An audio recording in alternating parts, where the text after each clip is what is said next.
Paglabas ng lalaki, agad niyang nakita ang ulan ng mga bulalakaw. Kaya't agad siyang humiling. Sinabi niyang sana ang kanyang pagmamayabang kanina ay maging totoo. Sino ang mag-aakala, sa susunod na segundo, bigla siyang tinamaan ng isang bulalakaw. Kasabay nito, lumitaw sa harapan niya ang isang sistema ng pagpaparenta ng mga mamahaling bagay. Agad na natuwa ang lalaki. Napagtanto niyang tiyak na na-activate niya ang tinatawag na swerte o golden finger. Agad siyang nagtago sa isang liblib na sulok upang tanungin kung paano gamitin ang sistema. Agad na binigyan ng sistema ang lalaki ng isang malaking regalo para sa mga baguhan at 10,000 puntos na kredito. Sinabi rin sa lalaki na maaari niyang gamitin ang mga puntos upang ipalit sa anumang bagay sa tindahan. Basta't ang mga bagay na ito ay maiparenta sa loob ng isang buwan. Kung gayon, ang bagay na ito ay magiging opisyal na pag-aari ng lalaki. Nang marinig ito ng lalaki, agad niyang naintindihan ang esensya ng sistema. Inisip niya na basta't maiparenta niya ang mga bagay. Kung gayon, ang mga bagay na makukuha niya ay dadami ng dadami. At sa huli, ang kanyang reputasyon ay lalong sisikat. Kung magpapatuloy ito, balang araw siya ay magiging ama ng buong mundo ng negosyo, pati na rin ang buong lipunan ng sangkatauhan. Kaya't ang lalaki ay agad na masiglang naghanda. Ginamit ang puntos upang magsimula ng palitan sa pag-aalis ng maraming maganda ngunit walang silbing mga bagay. Sa wakas ay nagpasya ang lalaki na pumili muna ng 10 unit ng bahay sa school district para ipalit. Matapos ang matagumpay na palitan, ang 10 titulo ng bahay, agad na lumitaw sa kanyang mga kamay. At ang susunod niyang misyon ay kailangang sundin ang mga hinihingi ng sistema upang ang 10 magarang bahay sa school district ay maipaupa sa loob ng isang buwan. Kasabay nito, isang malamig na babaeng doktor ay palihim na nagkokomento laban sa lalaki. Sa simula, siya at ang lalaki ay ipinakilala ng kanilang kamag-anak para magpakilala sa isa't isa. Dahil masyadong mahigpit ang kanyang mga pamantayan, hindi talaga maabot ng lalaki ang kanyang mga hinihingi. Ang pamantayan ko sa pagpili ng mapapangasawa ay simple lang. Dapat may bahay na higit sa 100 metro kwadrado, isang sasakyan na nagkakahalaga ng higit sa 500,000, may master's degree na natapos, may taas na higit sa 1.8 metro, may ambisyon sa buhay. Mas mabuti kung katulad ko, walang magulong nakaraan sa paibig. Upang maibalik ang kanyang kumpiyansa sa sarili, ang lalaki agad na nagyabang sa babaeng doktora. Sinabi na mayroon siyang 10 unit ng mga bahay malapit sa paaralan na nagkakahalaga ng 1 bilyon. Hindi inakala ng babaeng doktora na magbibiro sa kanya ang lalaki ng ganitong klase. Agad niyang pinaniwalaan ito, kaya ang kanyang pamantayan sa pagpili ng mapapangasawa ay agad na umikot sa lalaki at muling nabuo. Ngunit alam ng lalaki na ang kanyang pagyayabang ay mabubuko rin balang araw, kaya gumawa siya ng kung ano-anong dahilan at agad na tumakas. Sino ang mag-aakala na aksidente siyang makakita ng ulan ng mga bulalakaw na nag-activate ng sistema ng pag-upa para sa mga mayayaman? Ang babaeng doktora na walang kaalam-alam ay patuloy na nagrereklamo sa tagapamagitan na hindi siya gusto ng lalaki. Sino ang mag-aakala na sinabi ng tagapamagitan na alam niya ang buong katotohanan tungkol sa yaman ng lalaki, na wala talagang mga bahay malapit sa paaralan?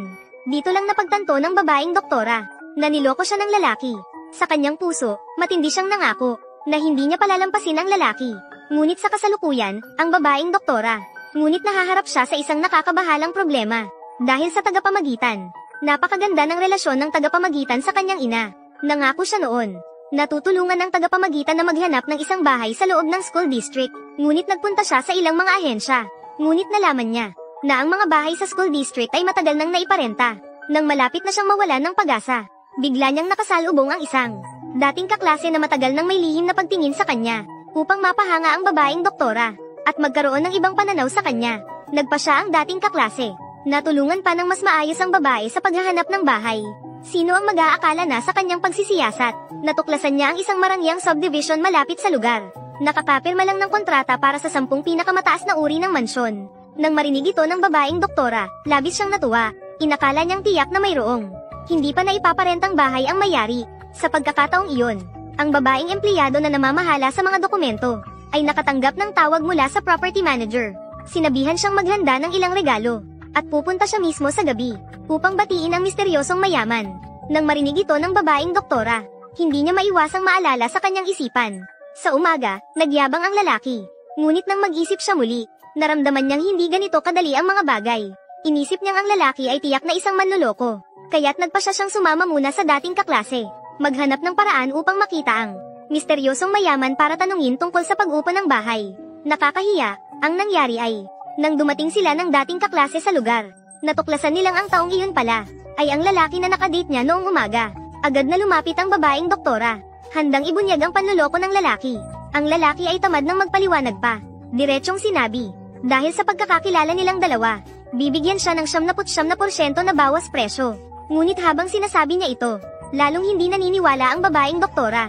Iniisip niyang sinasadya siyang sundan ng lalaki, at nagpapanggap pa bilang mayaman.